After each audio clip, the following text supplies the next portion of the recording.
Where were you in 1993? See, if you belong to an unfortunate group that skipped the glory of the 90s, let me tell you what you missed. You missed the emergence of dynasties like the Chicago Bulls and the Dallas Cowboys. You missed watching dinosaurs rule the earth again, but this time in the box office. Jurassic Park, not Jurassic World. That was an original. That was better. And you also missed the age where people wore plaid. And when denim reigned supreme, whether through backpacks and jackets and hats and fanny packs and mom jeans and a bunch of other atrocities that I'm glad stayed in the 90s.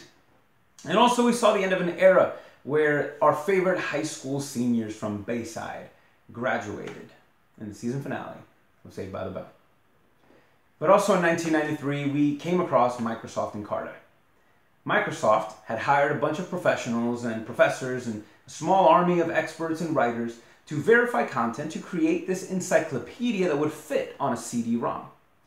And the idea was then to replace the old encyclopedia, which many of us knew to be called the Encyclopedia Britannica. So you no longer needed a large volume of 26 books. Now you had an entire library in a small CD. The encyclopedia was now digital. And all you had to do was pop it into a CD, pop the CD into a computer tray, open the program, type in the search box what you want to learn, and there you go. But we don't use Microsoft Encarta anymore. We use websites like Wikipedia now to go and learn something. So what happened? Well, see, the amazing thing is that Wikipedia was able to create a product and create a digital encyclopedia that lived online. And they did it without hiring anyone to write the content and charging nothing for people to use it. So how could Microsoft Encarta, how could Microsoft lose out to a company like that would hire no one and didn't even charge for a product? How did they make that product so good? Who were the suckers that wrote that product? Well, you and me. See, Microsoft lost to Wikipedia because Wikipedia was able to create an opportunity for people to engage and participate together.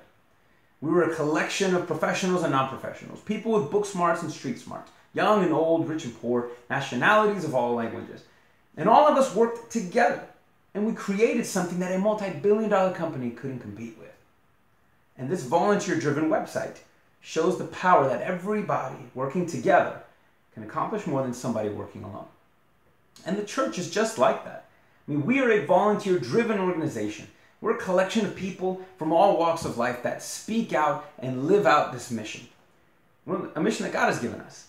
And in this church, which is just like in life, you don't need a salary to serve.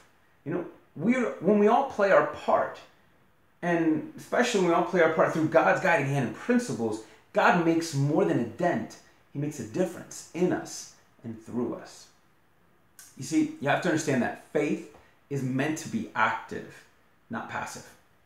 And it actually grows when we serve together more than we sit together. See, that's the power of everyone working together. But that power can accomplish great things, but it can accomplish also some very horrific things.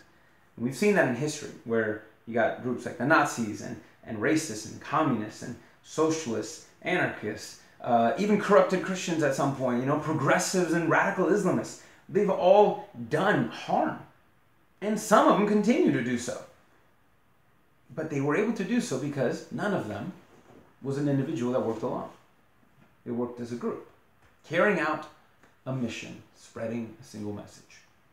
See, an organized minority will always triumph over an unorganized majority. An organized minority will always triumph over an unorganized majority. And unfortunately, the church has seceded a lot of ground culturally to other better organized groups in America. Well, because for a lot of reasons, but there's some that you can argue and say, we've lost our center in Jesus. As a society, as a culture, even for some of us as Christians. We've lost our center in the truth of His Word. I mean, what's more trendy is more popular than what's true. I mean, our society reflects a kid's soccer game more than anything else.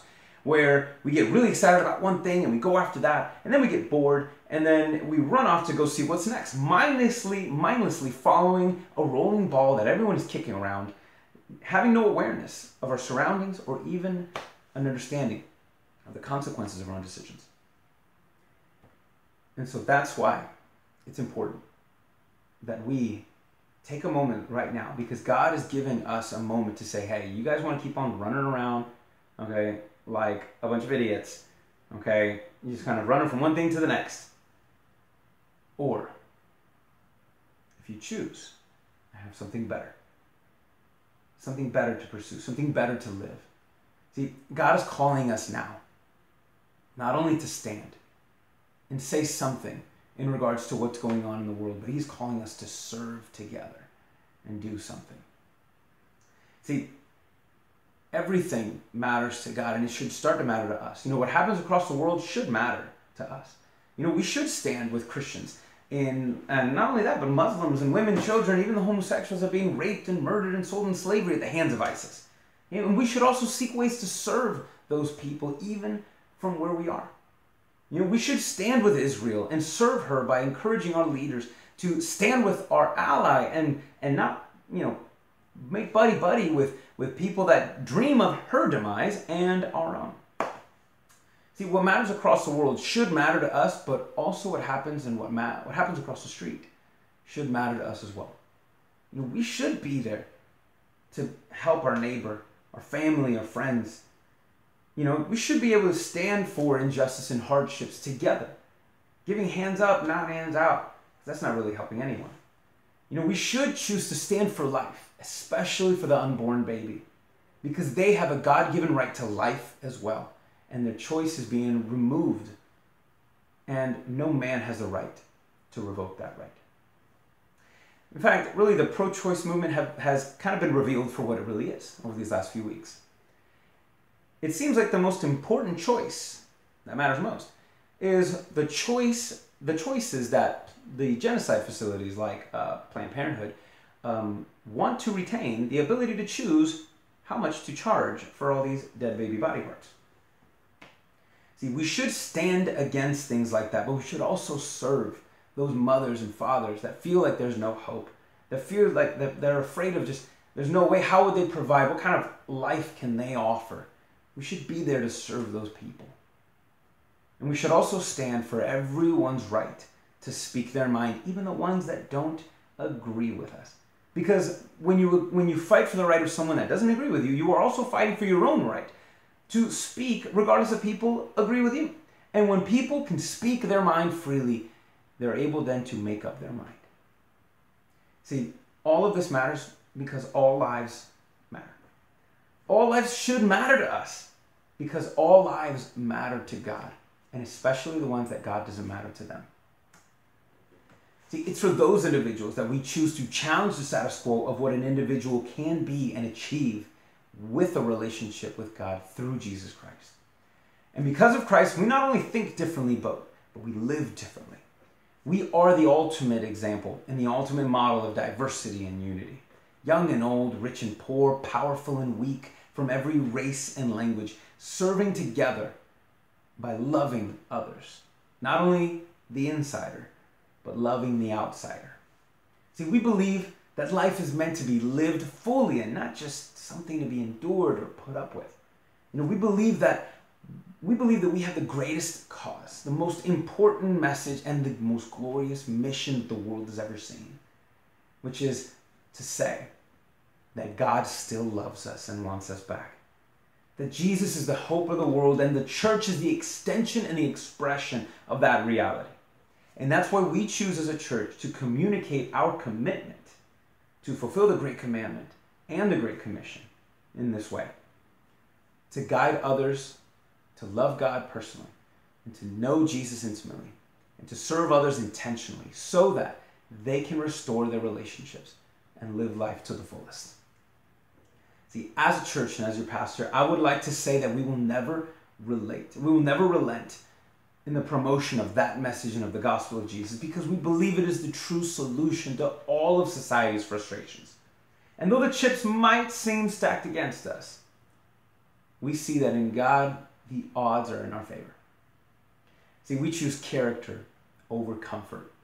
Look, we're not trying to run a cruise ship here. We're trying to deploy a battleship where our weapons are going to be truth and love and unity. And our enemy is not man, but it is every lie that stands against the man and the saving knowledge of Jesus Christ. And no Supreme Court opinion can change that conviction. No amount of political correctness or public opinion can influence our determination. And no government regulation can alter our mission. And no demonic weapon forged against us will prosper. Because that is the heritage of the servants of the Lord. See, in him we are godly misfits who conquer when we should crumble.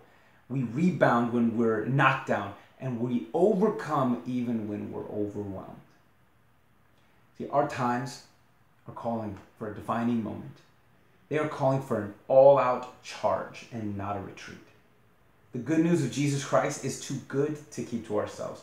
And we refuse to play in the world's game of us versus them. Instead, we choose to stand in unity in this us for them mission.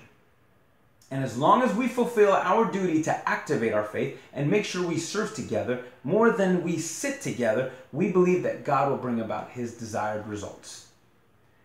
Look, we don't have all the answers. And trust me, I wish I had all the answers. I wish I knew what exactly to do every single moment, every single day that would bring about the results we want to see. I wish I knew those answers. But I do know this. I know that we should stand on God's side. Because he is the answer. He's the solution. He's not the problem. So let us stand together now and serve now together.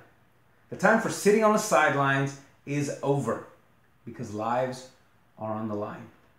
We must make sure we are serving together more than we are sitting together. Our goal also is not to take America back. Our prayer, though, is that America and our nation and our countrymen ask God to take her back. You see, we understand that America, the idea of America is only temporary. But the lives of her people and of the people of every nation that exists in the world, those lives are eternal. And those lives matter. And so from years from now, you'll look back and you'll know where you were in 2015. When you made your decision on where to stand. See, believing in Jesus Christ, to be honest, it costs you nothing. But to follow Jesus costs you everything. But it is the most rewarding thing that you will ever do. So, we've made our choice. I've made my choice. What's your choice going to be?